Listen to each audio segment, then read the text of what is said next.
ಎಲ್ಲಿಯೂ ಕಾಣಿಸಲ್ಲ. ನಿನ್ನ ವಿಳಂಬದಿಂದ ಎಲ್ಲವೂ ಹಾಳಾಯಿತು. ಏಕೆ? ಏನಾಯ್ತು ಸಾರ್ಥಕಿ? ನನಗದನ್ನು ಹೇಳಲು ಬಾಯಿ ಇಲ್ಲ. ಅರ್ಜುನ, ನೀನೇ ನೋಡು. ಹೇಳಿಲ್ಲ ಕರೆಕ್ಟ್. ನನಗಿಂತಲೂ ಮೊದಲು ದ್ವಾರಕೆ ಶ್ರೀ ಕೃಷ್ಣ ಪರಮಾತ್ಮನ ಸಹಾಯವನ್ನು ಪಡೆಯುವುದು. ಇದೆಂತಹ ವಿಡಂಬನೆ ಪಾರ್ಥ? ಇದು ವಿಡಂಬನೆ ಎಲ್ಲ ಸಾರ್ಥಕಿ, ಪಾಂಡವರ ದುರ್ದೈವ. ಅದಕ್ಕಾಗಿ ನಾವು ಮರುಗುವುದಾದರೂ ಕೌರವರನ್ನು ನಮಗೆ ಆತ್ಮೀಯರಲ್ಲವೇ? ವಾಸುದೇವರ ಕೃಪಾ ದೃಷ್ಟಿಯು ಅವರ ಮೇಲೆ ಬಿದ್ದರೆ ಅದು ಆನಂದದ ವಿಷಯ. ಯುಧಿಷ್ಠಿರನು ತನ್ನ 4 ಸಹೋದರರೊಡನೆ ಮತ್ತು ಪಾಂಚಾಲಿಯ ಸಂಗಡ ಚಿರ ದಿನದ ಸಲುವಾಗಿ ಮತ್ತೊಂದು ಸಾರಿ ವನವಾಸಕ್ಕೆ ತೆರಳಿದರು. ಅರ್ಜುನ, ನನ್ನನ್ನವರೇ ಅಸಮಾಧಾನವೇ? ನೀನು ದ್ವಾರಕೆಗೆ ಪಯಣ ಮಾಡಿದೆ ಎಂದು ಕೇಳಿದ ಬಳಿಕವೇ ನಾನು ಹೊರಡಿದ್ದೆ. ಆದರೆ ನನ್ನ ಸುದೈವದಿಂದ ಮೊದಲೇ ನಾನು ಇಲ್ಲಿಗೆ ಬಂದೆ. ಗುರು ಸನ್ನಿಧಿಗೆ ದೇವ ಮಂದಿರ. ಮೊದಲು ಹೋದರೇನು, ಕೊನೆಗೆ ಹೋದರೆ ಅವರವರ ಭಾವನಾನುರೂಪವಾದ ಫಲವು ಅವರವರಿಗೆ ದೊರೆಯುವುದು. ಸುಯೋಧನ, ಈ ಸಮಯದಲ್ಲಿ ನಾಲ್ಕಾರು ಕಡೆ ತಿರುಗಿದರೆ ಹಲವು ಮಂದಿರಾದರೂ ಸಹಾಯವು ದೊರಕುವುದು. ನಾನು ದ್ವಾರಕೆಗೆ ಬಂದಿದ್ದು ಈ ಮಹಿಮಾ ಮೂರ್ತಿಯ ಪದ ತಲದಲ್ಲಿ ಕುಳಿತು 4 ಮಾತುಗಳನ್ನು ಕೇಳಿ ಹೋಗಬೇಕೆಂಬ ಇಚ್ಛೆಯಿಂದ. ನಿನ್ನ ಇಷ್ಟ ಬಂದ ಸ್ಥಳದಲ್ಲಿಯೇ ಕುಳಿತದ್ದು. ಆದರೆ ಈ ಸಾರಿ ಕೃಷ್ಣನು ನನ್ನ ಕೈಗೆ ಸಿಕ್ಕಿ ಬಿದ್ದನು. ಅರ್ಜುನ, ಒಂದು ವೇಳೆ ಸಿಕ್ಕಿ ಬಿದ್ದರೂ ಸಂತೋಷವೇ. ಗುರು ಪಾಂಡವರ ಧಮನಿಗಳಲ್ಲಿ ಒಂದೇ ವಂಶದ ಪವಿತ್ರವಾದ ರಕ್ತವು ಹರಿಯುತ್ತಿದೆ ಎಂಬುದನ್ನು ನಾನು ಮರೆತಿಲ್ಲ. ಸಂಯೋಜನ, ಹೇ ಜನಾರ್ದನ, ಜಾಗರಿತಲಾಗು. ಜಗತ್ತಿನ ಜೀವಕೋಟಿಯನ್ನು ಅಸತ್ಯದಿಂದ ಸತ್ಯದ ಸೀಮೆಗೆ ಸೇರಿ ಅಂಧಕಾರದಿಂದ ಬೆಳಕಿನೆಡೆಗೆ ಕರೆದುಕೊಂಡು ಹೋಗಿ ಮೃತ್ಯುವನ್ನು ಹರಿಸಿ ಅಮೃತತ್ವವನ್ನು ಕೊಡು. ಏನು ಚಕ್ರಪಾಣಿ, ಈ 3 ಲೋಕದ ಮಂಗಳವು ನಿನ್ನನ್ನೇ ಸೇರಿದೆ. ಶಬರಿಗಮಯನಿದ್ದ ಪ್ರಭುವೇ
ಜಾಗೃತನಾಗ. ಜಗತ್ತಿನ ಜೀವಕೋಟಿಯನ್ನು ಅಸತ್ಯದಿಂದ ಸತ್ಯದ ಸೇರಿ ಈ 3 ಲೋಕದ ಮಂಗಳವು ನಿನ್ನನ್ನೇ ಸೇರಿದೆ ಪರಮಾತ್ಮ. ಅವನಿಗೆ ಪ್ರತ್ಯಕ್ಷ ಆಗೋದು ಅವ್ನಿಗೆ ಆಗಲ್ಲ. ಅವನಿಗೆ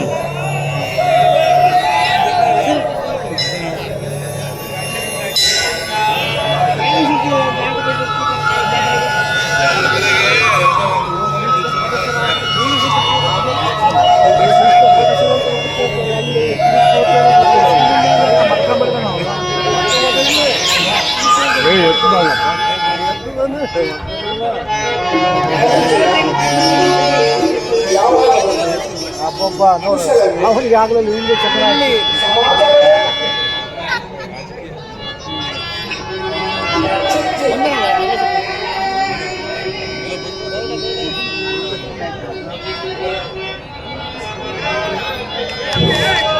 ಕುಶಲವೇ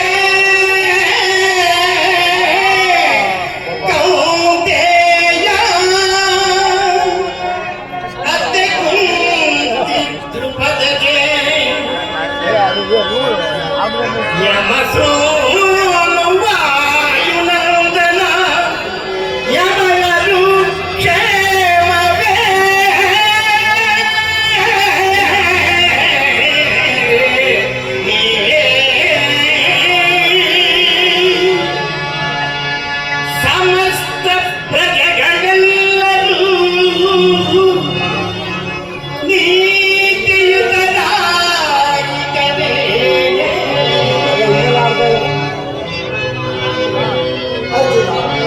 ಸಮಸ್ತ ಪ್ರಜೆಗಳೆಲ್ಲರೂ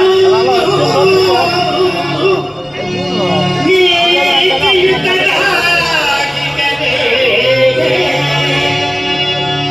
ಸಧರ್ಮ ಚತುಷ್ಪಾದದೊಳಗೆ ಅರ್ಜುನ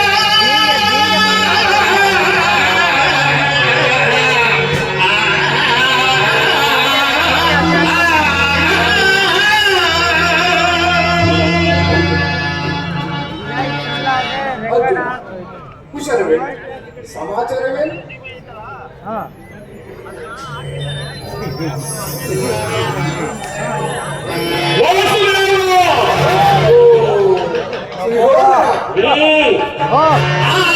ಆಗಮನವಿದೆ ಆಶ್ಚರ್ಯ ಗೌರವೇ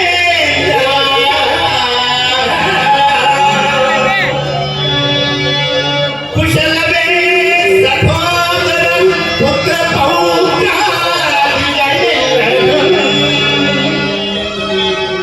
ದುರ್ಯೋಧನ, ನಿನ್ನ ಹೃದಯವನೇ ಬಯಸುವ ಭೀಮದ್ರೋಣ ಕಲ್ಲಾಳಿಗಳು ಕೇಳವೇ.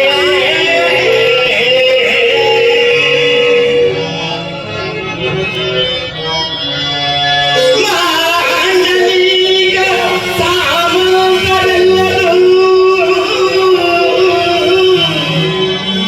ನಿನ್ನಾಜ್ಞೆಯು ಪಾಲಿಸುವರೇ.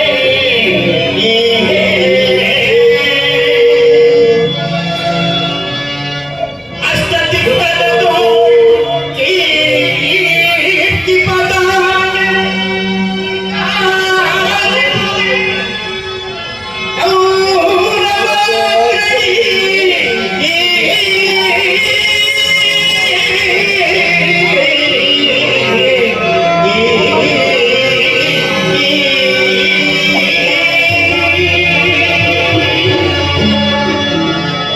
ಸುಯೋಧನ, ಸೌಖ್ಯವೇ? ಸಮಾಚಾರವೇನು? ನೀವಿರುವರು ಏಕಕಾಲದಲ್ಲಿ ಇಲ್ಲಿಗೆ ಬರಲು ಕಾರಣವೇನು? ವಾಸುದೇವ, ಪಾಂಡವರು ನಮ್ಮನ್ನು ಯುದ್ಧವು ಸಂಘಟಿಸಿರುವುದು ಕಾಲದಲ್ಲಿ ನೀನು ನಮ್ಮ ಪಕ್ಷವನ್ನು ವಹಿಸುವಂತೆ ಪ್ರಾರ್ಥಿಸಲು ನಾನು ಇಲ್ಲಿಗೆ ಬಂದೆನು.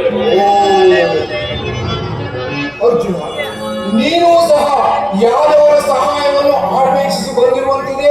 ಹೌದು ಪರ್ವ. ಈ ಉಭಯ ಸಂಕಟದಲ್ಲಿ ನಾನೇನು ಮಾಡಲಿ? ಜನಾರ್ದನ, ನಿನ್ನ ಕೃಪಾದೃಷ್ಟಿಯು ಮೊದಲು ನನ್ನ ಮೇಲೆ ಬಿದ್ದಿದೆ. ಆದುದರಿಂದ ನೀನು ನನಗೆ ಸಹಾಯ ಮಾಡಲೇಬೇಕು. ವಾಸುದೇವ, ನಮ್ಮಿಬ್ಬರಿಗೂ ನೀನು ಸಮಾನ ಬಂಧು. ಆದರೆ ಮೊದಲು ನಿನ್ನ ಬಳಿ ಯಾರು ಬಂದರು ಅವರ ಪಕ್ಷವನ್ನು ವಹಿಸುವುದು ವೀರೋಚಿತವಾದ ಧರ್ಮ. ನೀನು ವೀರನು, ನ್ಯಾಯಶೀಲನು. ಮೊದಲು ಬಂದ ನನ್ನ ಪಕ್ಷವನ್ನು ವಹಿಸಿದರೆ ಧರ್ಮವನ್ನು ಪಾಲಿಸಿದಂತಾಗುವುದು. ದುರ್ಯೋಧನ, ನೀನು ಮೊದಲು ಬಂದೆ ಎಂಬ ವಿಚಾರದಲ್ಲಿ ನನಗೆ ಸ್ವಲ್ಪವೂ ಸಂದೇಹವಿಲ್ಲ. ಆದರೆ ನಾನು ನಿದ್ರೆಯಿಂದ ಎಚ್ಚೆತ್ತಾಗ ಮೊದಲು ಕಂಡದ್ದು ಪಾರ್ಥನನ್ನು. ನಿನಗೂ ಸಹಾಯ ಮಾಡಿದನು. ಅರ್ಜುನನು ನಿನಗಿಂತ ಚಿಕ್ಕವನು. ಮೊದಲು ತನಗೆ ಬೇಕಾದದ್ದು ಕೇಳುವ ಅಧಿಕಾರ ಅವನಿಗಿದೆ. ಈಗ ಕೇಳಿ.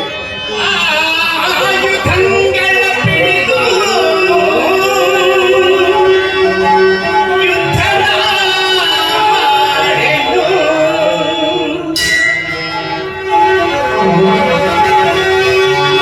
ಆಯುಧಗಳ ಪಿಡಿದು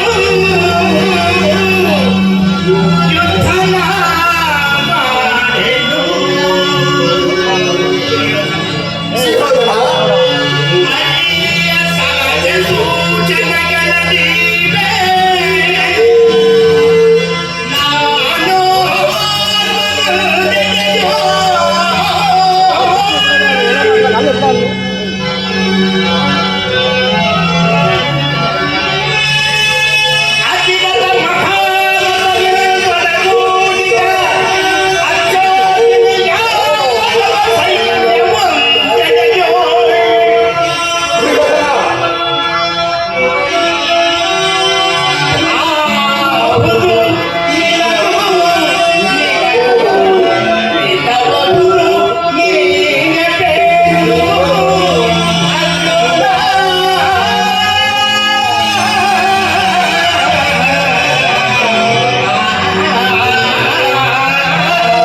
ಅರ್ಜುನ ನಿನಗಿಂತ ಚಿಕ್ಕವ.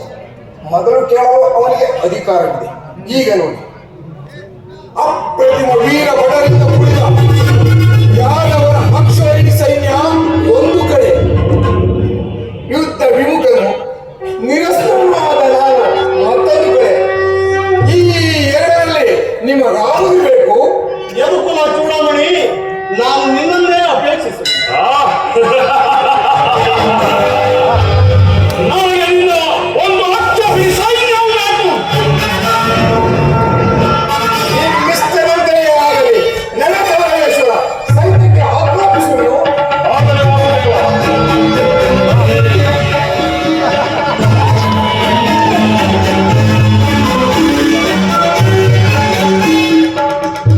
ಇಂದು ನನ್ನ ಪ್ರಯತ್ನವು ಸಾರ್ಥಕವಾಯಿತು. ವಿಜಯಲಕ್ಷ್ಮಿಯು ಇಂದು ನನ್ನ ಕೈ ಸೇರಿದಂತೆ ಆರ್ಯಾವರ್ತದ ಯೋಗಿ ಶ್ರೇಷ್ಠನು, ನನ್ನ ಪ್ರಾಣ ಸಮಾನ ಬಂಧುವೂ ಆದ ಭಗವಾನ್ ವಾಸುದೇವನು ನನ್ನ ಸಾರಥಿಯಾಗಿ ಯಾದವಾಗ್ನಿಯು ಪಾಂಡವರ ಪಕ್ಷವನ್ನು ವಹಿಸಿದನು. ನನ್ನ ದ್ವಾರಕೆಯ ಪಯಣವು ಸಫಲವಾಯಿತು.